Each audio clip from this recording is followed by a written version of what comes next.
Assalamu alaikum dear students, I am Anjum Shafiq, your biology teacher for grade 10, and today we are going to discuss the Mendel's law of independent assortment. So let's move to the board. Mendel's law of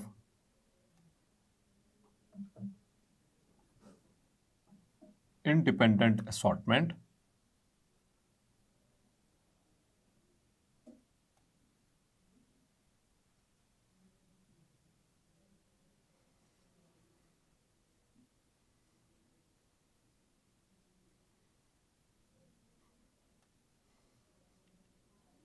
So dear students, this is the second law which was given by Mendel. इससे previously हमने last lecture में Mendel's law of segregation उसको study किया और वो hopefully आपको clear हुआ होगा। उसको थोड़ा सा रिव्यू देता चलता हूँ ताकि हमें इसमें कुछ टर्म्स इसमें इस्तेमाल होने वाली है। तो लॉ ऑफ इंडिपेंडेंट असॉर्टमेंट से पहले सेग्रीगेशन, सेग्रीगेट का मतलब था कि सेपरेशन होना, क्योंकि इस लॉ के अंदर वो चीज़ें इस्तेमाल होनी हैं। तो जब गैमीटोजेनेसिस होती है यानी गैमीट्स फॉर्मेशन होती है, जब गैमीट्स बनते हैं मींस के स्पर्मेटोजेनेसिस एंड oogenesis, मतलब कि formation of sperms in the male and formation of egg cells in the females जो कि ओवरीज में होती हैं। तो जब इनके अंदर ये प्रोसेस चलता है गैमीटोजेनेसिस का, तो तब एक ट्रेट को जो दो एलील्स कंट्रोल कर रहे थे वो एलील्स सेपरेट हो जाते हैं, क्योंकि हर गैमीट के अंदर पेयर का एक हिस्सा जाता है, दूसरा हिस्सा दूसरे गैमीट में जाता है। तो लेकिन जब उनका रीयूनियन होता है, मतलब कि जब फर्टिलाइजेशन का वक्त आता है, तो एक क्रोमोसोम मदर से और एक क्रोमोसोम फादर से आ रहा होता है, और वो एक ट्रेट के लिए जो एलील्स सेपरेट हुए थे वो बच्चों के अंदर यानी ऑफस्प्रिंग्स के अंदर वो पेयर की शक्ल में दोबारा आ जाते हैं और अपने ट्रेट को एक्सप्रेस करा देते हैं। तो that was the Mendel's law of segregation. आज हमने पढ़ना है Mendel's law of independent assortment. पहले उसको मैं डिफाइन करता चलता हूं, फिर उसके बाद हम इस लॉ की डिटेल्स पे आते हैं dear students. So the alleles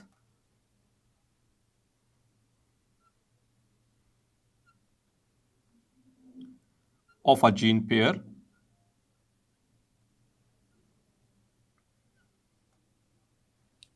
segregate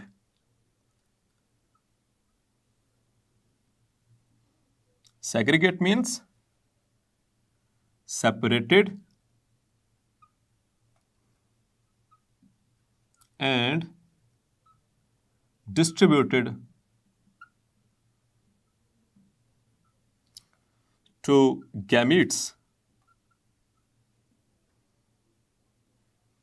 independently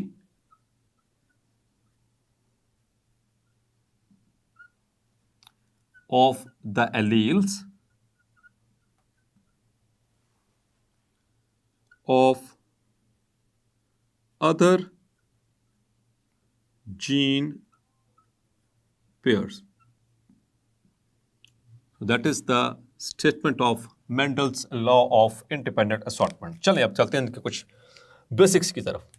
so law of independent, independent dear इसका मतलब है आज़ादाना तौर पर, जैसे हम कहते हैं ना हमारा इंडिपेंडेंस डे, आज़ादी का दिन, इसी तरह से इंडिपेंडेंट का मतलब है या इंडिपेंडेंस का मतलब है आज़ादाना तौर पर, विदाउट एनी प्रेशर्स।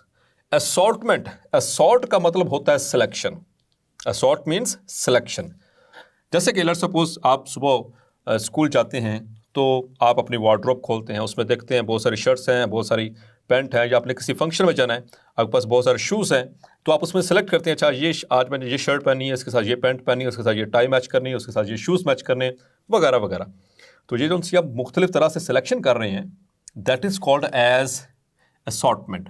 और अगर आपको किसी ने कहा नहीं और आप अपनी मर्जी से कर रहे हैं तो ये कहलाएगा इंडिपेंडेंट। आप अपनी मर्जी से आज़ादाना तौर पर आप अपनी मर्जी से सेलेक्ट करें सारी चीज़ों को। सो डियर स्टूडेंट, इसी तरह से जो एलील्स होते हैं वो जब सेपरेट होते हैं तो वो आज़ादाना तौर पर सेपरेट हो रहे होते हैं, उनकी सेग्रीगेशन आज़ादाना होती है। और इसी तरह से जब उनका रीयूनियन होता है, रीयूनियन कब होता है? जब फर्टिलाइजेशन होती है, जब जाइगोट फॉर्मेशन होती है, तो उस वक्त वो इंडिपेंडेंटली विदाउट एनी प्रेशर्स वो एक दूसरे के साथ सेलेक्ट हो रहे होते हैं। अब ये बेसिक बात होपफुली आपको समझ आ गई होगी। नहीं तो अब हम इसको प्रूफ करने जा रहे हैं और एट द एंड फिर इसी डेफिनेशन पे वापस आऊँगा इस बात को समझाने के लिए। तो इस लॉ को डिफाइन करने से पहले, इसको एक्सप्लेन करने से पहले चंद इसमें प्री रेक्विजिट्स हैं, उसको हम दोबारा से डिस्कस कर लेते हैं। पहली चीज़, जो चीज़ें इसमें इस्तेमाल होने वाली हैं आगे इसी लॉ के अंदर, the first thing is a dihybrid cross.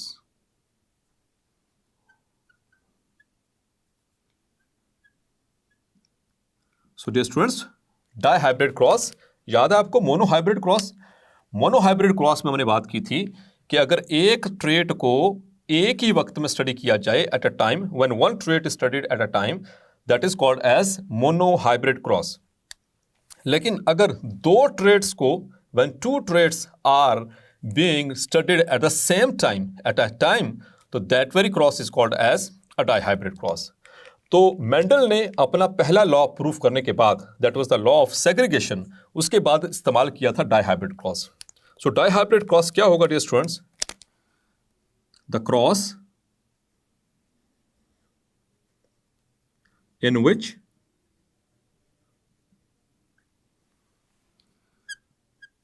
To traits, yes dear students, traits क्या होते हैं? The characteristics which are inheritable, ऐसे ट्रेट्स या ऐसी खसूसियात जो अगली नस्लों में मुंतकिल हो सके, उनको हम उनको ट्रेट्स कहते हैं। So the cross in which two traits are studied at a time is called a dihybrid cross.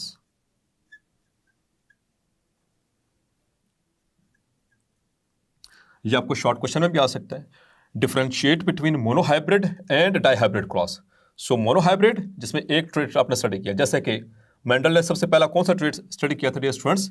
आपको एमसीक्यूज के तौर पे बनाया था, that was the seed shape. लेकिन अगर यहाँ पर हम इसको इस तरह से करें, फॉर एग्जाम्पल के तौर पर seed shape and seed colour, इन दोनों ट्रेट्स को, ये डिफरेंट ट्रेट है, शेप का अलग से है और कलर अलग से है, इन दोनों को अगर बैक वक्त एक ही वक्त में स्टडी करूं, मैं एक ही टाइम पर स्टडी करूंगा, तो that very cross will be called as a dihybrid cross.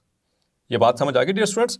तो सीड शेप, सीड कलर, इस तरह से पॉड शेप, पॉड कलर, इस तरह से फ्लावर कलर, फ्लावर पोजीशन, तो दो ट्रेट्स को एट अ टाइम स्टडी करना कहलाता है dihybrid cross. So dear students, आगे चलते हैं। इसके अंदर और हमें कौन कौन से प्लांट्स चाहिए? प्लांट्स में हमने जो कैटेगरीज की बात की थी, that were true breeding plants. So dear students, what are true breeding plants? Yes, आपने इसको पहले भी इसको क्लियर किया था, पहले मैं इससे प्रीवियस क्रॉस के अंदर बता चुका हूं। The plants which are homozygous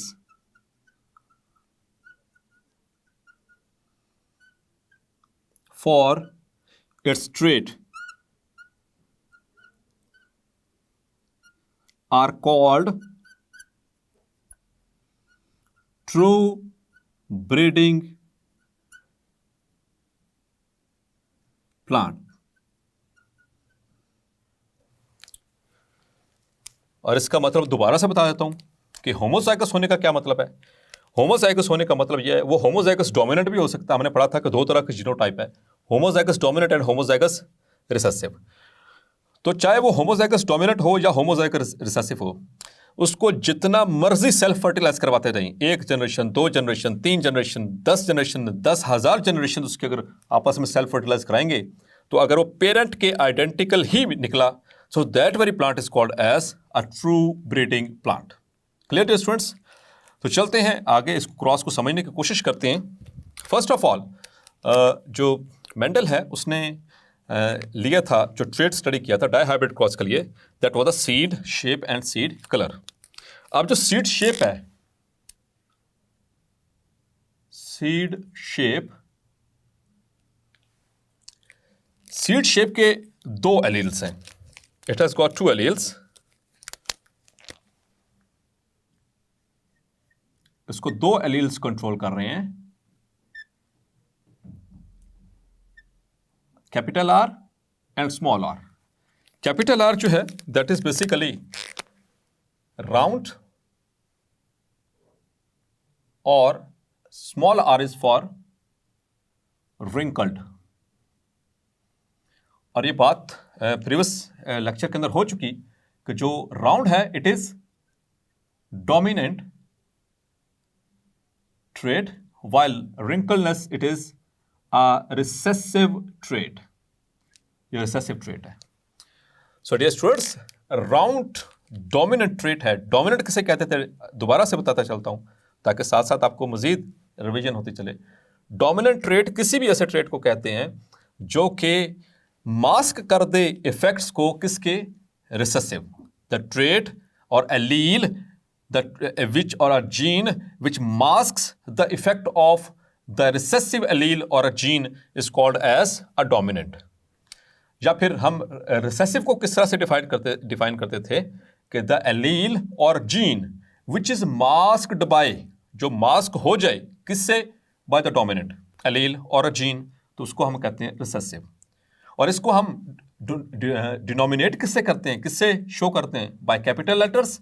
और रिसेसिव एलील को या रिसेसिव जीन को किससे डिनोमिनेट करते हैं, बाय लोअर केस लेटर्स, या जिसको हम कहते हैं स्मॉल लेटर्स। क्लियर। इसी तरह से दूसरा यहां पर जो ट्रेट है that is seed colour. So seed colour में डियर स्टूडेंट्स इसी तरह से 2 एलील्स हैं, यहां पर भी 2 एलील्स या 2 alleles.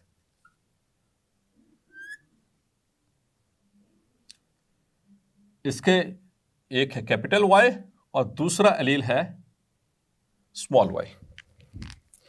Capital y means that it is yellow and yellow is dominant as we have discussed in the previous lecture. It is the dominant allele. और small y it is green and it is a recessive allele, that's a recessive allele। ये recessive है, तो ये 2 recessive और ये दोनों dominant। So dear students, जो first cross लिया गया यानी कि जो start किया गया था, that was a cross between true breeding round and yellow seeds और true breeding wrinkled and green seeds। So dear students,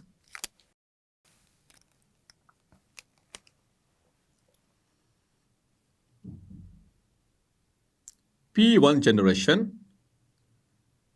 and what was P1 generation? That was the parental generation। इसमें हम true breeding plants को लेते हैं। So here is true breeding round and yellow, और इसको cross किससे करवाया? It was crossed with a true breeding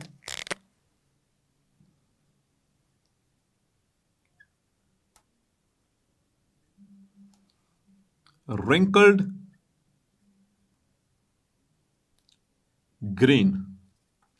तो यहां पर इनके ओरिजिनल एलील्स किस तरह से होंगे, हम उसको किस तरह से शो करते वाले हैं dear students. So round is capital R and capital R and yellow is capital Y and capital Y. इसी तरह से wrinkled and green, wrinkled small are and small are and green for small Y and small Y.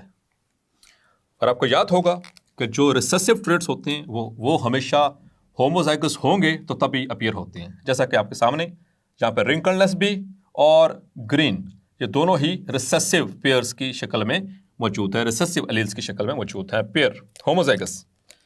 सो इनको cross करवाया, so these are crossed. तो सबसे पहले dear students हम क्या बनाते होते हैं इसके बाद? Gametes. So first of all gametes. So gametes किस तरह से बनेंगे आप जरा सोचें। हमने प्रीवियस लेक्चर में बात की थी, चूंकि यहां पर दो ट्रेट स्टडी हो रहे हैं, एक है शेप और दूसरा है कलर। तो यहां पर जितने भी गैमीट्स बनेंगे they will contain capital R and capital Y. और यहां पर इसी तरह से जितने भी एलील बनेंगे, गैमीट्स बनेंगे, उनके अंदर there will be small are and small y. Clear my dear students? अब इनके F1 जनरेशन को प्रोसीड करते हैं। So now is the F1 generation. So F1 generation कौन सी होती है dear students? That is the first filial generation. So उसी तरह से हमने अब क्रॉस किस तरह से करवाना है आपको बताया था। जो सेम ट्रेट के लिए होगा, ये जरा गौर से बात सुन लें, जो ट्रेट होगा उसके एलील्स को हमने कंबाइन करना सिंपली। जैसे कि हम सीड शेप ले रहे हैं और सीड कलर ले रहे हैं, तो शेप के एलील को शेप के एलील के साथ हम कंबाइन करेंगे और कलर के एलील को कलर के एलील के साथ कंबाइन करेंगे। Very simple. तो यहां पर first of all this is the shape. तो capital r, here is capital r, इसको किसके साथ कंबाइन करना है? स्मॉल आर के साथ। और यहां पर है कलर, तो capital Y and small Y. तो डियर स्टूडेंट्स अब आपने जरूर बताना है कि ये कौन सी जनरेशन में ये क्या चीज बनी है? कैपिटल आर स्मॉल आर, यानी कि यहां पर हेट्रोजाइगस कंडीशन है। कैपिटल वाई स्मॉल वाई, ये भी हेट्रोजाइगस कंडीशन है। तो डियर स्टूडेंट्स जरा मुझे ये बताएं कि जब भी हेट्रोजाइगस कंडीशन होती है तो कौन सा एलील डोमिनेट करता है? Yes, so very right, that is the dominant one. जो इसमें डोमिनेट होगा F1 जनरेशन में हमेशा वही अपीयर होगा। मीन्स कि the F1 generation all the offsprings, जितने भी ऑफस्प्रिंग्स हैं, चाहे वो मेल हैं चाहे वो फीमेल हैं, they will be round and yellow. All F1 offsprings will be round and yellow. So dear students आपने देखा कि जो एलील्स होते हैं वो सेग्रीगेट होते हैं। हमने आज इसका F1 क्रॉस पढ़ा है। नेक्स्ट लेक्चर में हम इसका F2 क्रॉस पढ़ के और इसको साथ में मुकम्मल तौर पर समझने की कोशिश करेंगे और इसको कंप्लीट करेंगे इस टॉपिक को, the Mendel's law of independent assortment. तब तक अपना ख्याल रखिएगा। अल्लाह हाफिज़।